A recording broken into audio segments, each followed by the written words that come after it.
नमस्कार दोस्तों। प्रस्तुत है सीमा शर्मा जी द्वारा लिखी कहानी नालायक बेटा और बाऊजी की वसीयत।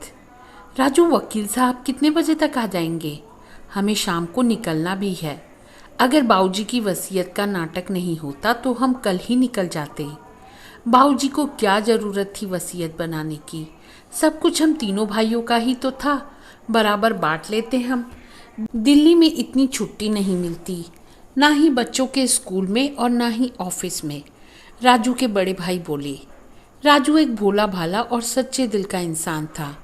वैसे तो वो हमेशा हंसता मुस्कुराता रहता था, लेकिन अभी कुछ दिनों से उदास और खामोश हो गया था। और होता भी कैसे नहीं, अभी 13 दिन पहले ही उसके बाऊजी उसे हमेशा के लिए छोड़कर जो चले गए थे। बाऊजी सिर्फ उसके पिताजी नहीं थे, उसकी पूरी दुनिया थे। उसकी जान बसती थी उनमें। एक वही थे जिन्हें कदर थी उसकी, वरना दोनों बड़े भाई तो उसे नालायक ही कहते थे। हाई स्कूल में था राजू जब माँ छोड़कर गई थी। उस समय भी उनके दोनों बेटे शहर में अपनी अपनी नौकरी पर थे। केवल राजू ही था उनके पास। मरने से पहले राजू की माँ ने राजू का हाथ पकड़कर कहा था, बेटा मुझे वचन दे, तू अपने बाबूजी को कभी अकेला नहीं छोड़ेगा, हमेशा उनका ख्याल रखेगा। राजू ने कांपते हाथों से माँ को वचन दे दिया था। उसने कभी ये बात ना अपने बाबूजी को बताई और ना ही अपने भाइयों को। राजू के गांव में सिर्फ इंटर तक ही स्कूल था। बड़े भाई इंजीनियर थे, तो उन्होंने इंटर के बाद राजू को शहर बुलाया और इंजीनियरिंग करने की सलाह दी। छोटे भाई, जो राजू खुद एक डॉक्टर थे, ने भी राजू से पूछा कि उसे जो भी पढ़ना है वो उनको बता सकता है। किसी भी अच्छे कॉलेज में उसका एडमिशन करवा दिया जाएगा। राजू पढ़ना चाहता था, लेकिन अपने भाभीियों के व्यवहार की वजह से उनके पास जाने की हिम्मत ना पड़ती। बड़े भाई की शादी तो माँ के सामने ही हो गई थी।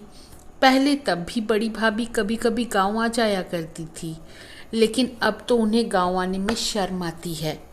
छोटे भाई ने भी माँ के जाने के 1 साल बाद ही अपने साथ काम करने वाली डॉक्टर से शादी कर ली थी। उनको तो हमारे साथ उठना बैठना वैसे भी पसंद नहीं था। ऐसे में बाऊजी को वहाँ रखना सही नहीं होगा और उनको गांव छोड़ के भी नहीं जा सकते अकेले।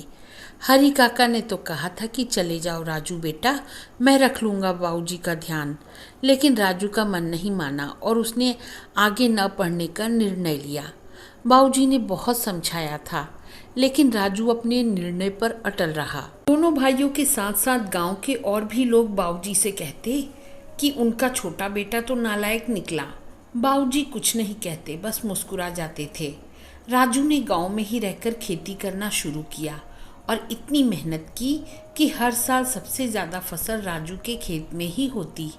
फसल बेचने के बाद जो पैसा मिलता, बाऊजी उससे और ज़मीन खरीद लेते। धीरे धीरे राजू की मेहनत रंग लाई और आसपास के गांव में सबसे ज़्यादा ज़मीन राजू और उसके बाऊजी के पास थी।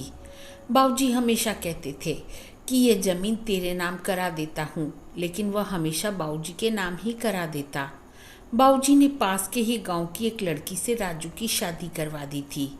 शादी से पहले राजू ने कहा था कि एक बार वह सुनीता से बात करना चाहता है। उस समय सबने उसका मजाक बनाया था, लेकिन बाऊजी ने हंसकर हाँ कह दिया था। राजू जब सुनीता से मिला तो उसने माँ के वचन के बारे में बता दिया था और यह भी कह दिया था कि भविष्य में कभी भी वह उसे भाभीियों की तरह शहर जाने को न कहेगी। वह अपने बाऊजी को छोड़कर कहीं नहीं जाएगा। राजू का अपने पिता के प्रति इतना प्रेम देखकर सुनीता तो वैसे भी उसकी दीवानी हो गई थी। वह अक्सर कहती भी थी कि वह बहुत अच्छी खुशनसीब है जो उसे राजू जैसा देवता पति मिला है। राजू की भाभी इतनी घमंडी थी कि वह सुनीता को 3rd क्लास लड़की कहकर ही बुलाती थी। सुनीता ये सोचकर जवाब न देती कि साल में कभी कभी तो आते हैं ये लोग, अब क्या बहस करे इनसे। बाऊजी की तो आंखों के तारे थे सुनीता और राजू। भैया वकील साहब आ गए हैं, राजू ने छोटे भाई से कहा। सारा परिवार आंगन में इकट्ठा था। गांव के कुछ बुजुर्गों को भी बुलाया गया था। वकील साहब ने राजू और उसकी पत्नी को भी बुलाया। बड़ी बहुएं और बेटे बहुत खुश थे। सोच रहे थे अपने अपने हिस्से की प्रॉपर्टी के पेपर्स लेकर शाम को निकल जाएंगे। वकील साहब ने सबको बैठने के लिए कहा और वसीयत पढ़ना शुरू किया। प्रिय गांव वालों और मेरे लायक बेटों, तुम सबको हमेशा यही लगता रहा कि मेरा राजू नालायक बेटा है, लेकिन मैं तुम्हें बता दूं, उस जैसे लायक बेटे सदियों में जन्म लेते हैं। वह है तो मेरा बेटा, लेकिन हमेशा मेरी माँ बनकर मेरा ख्याल रखा। अपनी माँ को दिए वचन के लिए उसने अपना पूरा जीवन कुर्बान कर दिया। मुझे तो कभी पता ही नहीं चलता अगर मैं उसकी और सुनीता की बातें नहीं सुनता। मेरे पास जो कुछ भी है सब मेरे राजू की मेहनत का नतीजा है, इसलिए मेरा सब कुछ सिर्फ और सिर्फ मेरे नालायक बेटे राजू का है। मेरी किसी भी चीज़ पर मेरे उन लायक बेटों का कोई अधिकार नहीं है, जिन्होंने कभी पलटकर भी ये नहीं देखा कि मैं कैसा हूँ, मुझे क्या चाहिए। मैं जब जब बीमार हुआ मेरे राजू ने मेरी देखभाल की। मेरे दोनों बेटों ने तो मुझसे मिलना भी ज़रूरी नहीं समझा। मेरी पत्नी के सारे गहने सिर्फ और सिर्फ मेरी बहू सुनीता के हैं। उन गहनों पर मेरी शहरी बहुओं का कोई अधिकार नहीं है, जिनको हम गांव वालों के साथ खड़े होने में शर्मिंदगी महसूस होती है। बाबूजी की वसीयत पढ़ी जा चुकी थी और वो सभी लोग जो राजू को नालायक बेटा कहते थे मुंह लटकाए खड़े थे। दोनों भाई भी गुस्से में अपने अपने परिवार के साथ जा चुके थे, कभी न आने के लिए। उस आंगन में खड़ा राजू उस गांव का सबसे अमीर व्यक्ति था, लेकिन फिर भी वह अपने आप को सबसे ज़्यादा गरीब महसूस कर रहा था, क्योंकि उसकी असली दौलत उसके बाबूजी उसे हमेशा के लिए छोड़कर जा चुके थे।